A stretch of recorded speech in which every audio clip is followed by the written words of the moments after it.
12A toner எப்படி வந்து refill பண்ணுறது, இந்த மாடல் டோனரை வந்து எப்படி ரீஃபில் பண்ணுறது அப்படின்னு நான் சொல்லி தர போகிறேன்.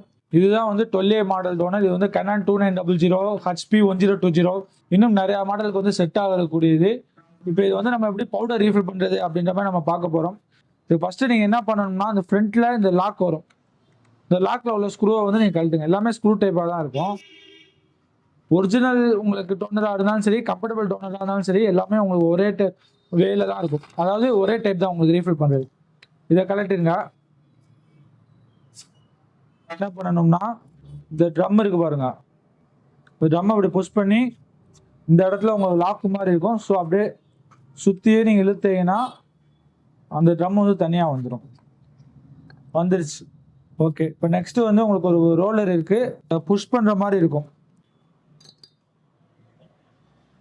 இதில் நீங்கள் எப்பயுமே பாடியில் எப்பயுமே டச் பண்ணக்கூடாது. பாடியில் டச் பண்ணிங்கன்னா உங்கள் ஃபிங்கர் பிரிண்ட் கூட அதில் வந்துடும். ஓகே, இப்போ நெக்ஸ்ட்டு என்ன பண்ணணும்னா, இந்த இந்த லாக்கும் அது மாதிரி உங்களுக்கு 2 சைடில் லாக் இருக்கும். இந்த 2 லாக்கையும் வந்து நீங்கள் ரிமூவ் பண்ணணும். இந்த லாக்கை உங்களுக்கு எடுக்க முடியலன்னா ஃபஸ்ட்டு உள்ளே வச்சு ஒரு சின்ன நீடில் மாதிரி வச்சு நீங்கள் தள்ளி விட்டுருங்க. ஒரு சைடு ரிமூவ் பண்ணியாச்சு, அப்படியே இன்னொரு சைடு ரிமூவ் பண்ணிடுங்க. ரிமூவ் பண்ணனே இந்த ஸ்ப்ரிங்கு ஒன்று இருக்கும். ஓகேங்களா, இந்த ஸ்ப்ரிங்கு இல்லைன்னா உங்களுக்கு பிரிண்டே வராது. இது ஒரு அழுத்தீங்கன்னா ஸ்ப்ரிங்கு தானாக வெளியே வந்துடும். இங்கே ஒரு லாக்கில் மாட்டிருக்கும், இங்கே ஒரு லாக்கில் மாட்டிருக்கும். ஸ்ப்ரிங்கு இழுத்து பிடிச்சிருக்கும். நீங்கள் இது லாக்கை உடச்சிட்டீங்கன்னா உங்களுக்கு வந்து டோனரே முடிஞ்சு, அவ்வளோதான், நீங்கள் யூஸே ஆகாது. ஸோ வந்து நீங்கள் பார்த்து பண்ணணும். இதை இப்போ 2யும் பிரிச்சிங்கன்னா உங்களுக்கு வந்து 2 பார்ட்டாக வந்துடும். ஓகேங்களா, இப்போ நம்ம ரீஃபில் பண்ண வேண்டிய பார்ட் வந்து இந்த பார்ட்லாம். இது வந்து மேக்னெட்டிக் ரோலர். இதில் வந்து உங்களுக்கு லெஃப்ட் சைடில் இங்கே ஒரு ஸ்க்ரூ இருக்கும். இந்த ஸ்க்ரூவை கழட்டுங்க.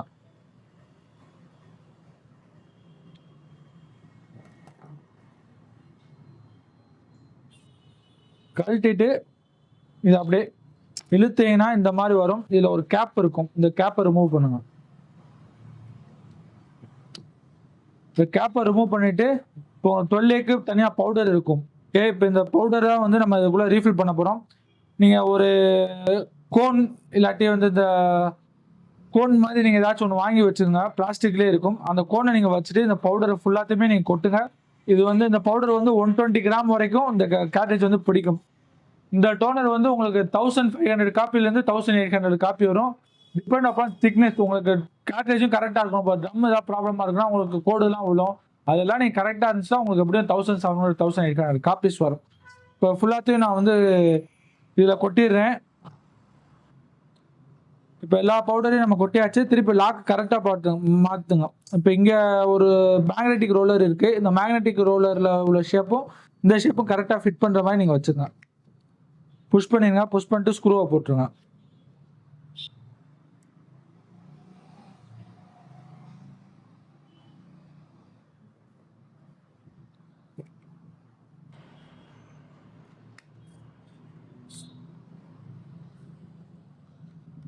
இப்போ 2யும் ஒன்று சேர்த்துட்டு திருப்பி அந்த லாக்கை வந்து கரெக்டாக மாட்டுங்க.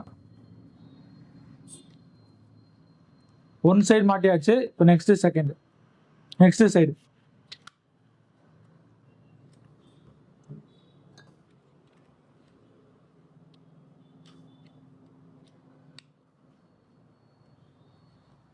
ஓகே, இப்போ 2 சைடும் மாட்டியாச்சு. ஓகேங்களா, இப்போ நெக்ஸ்ட் வந்து ப்ரெஷர் ரோலர் தான். இந்த ப்ரெஷர் ரோலரை அந்த லாக்கில் எப்படி 2 லாக்கில் எப்படி உட்காந்துருந்துச்சோ அதே மாதிரி வச்சு ஒரு புஷ் பண்ணுங்க கரெக்டாக. அவ்வளோதான், முடிஞ்சு. இப்போ இந்த ட்ரம்மில் வந்து இந்த ஹோல் இருக்குது. ஓகேங்களா, இந்த ஹோல் வந்து இந்த லாக்கில் வந்து கரெக்டாக மாட்டணும். கரெக்டாக மாட்டியாச்சு. தென் இந்த லாக்கை கரெக்டாக மாட்டுங்க. ஃபினிஷ்டு.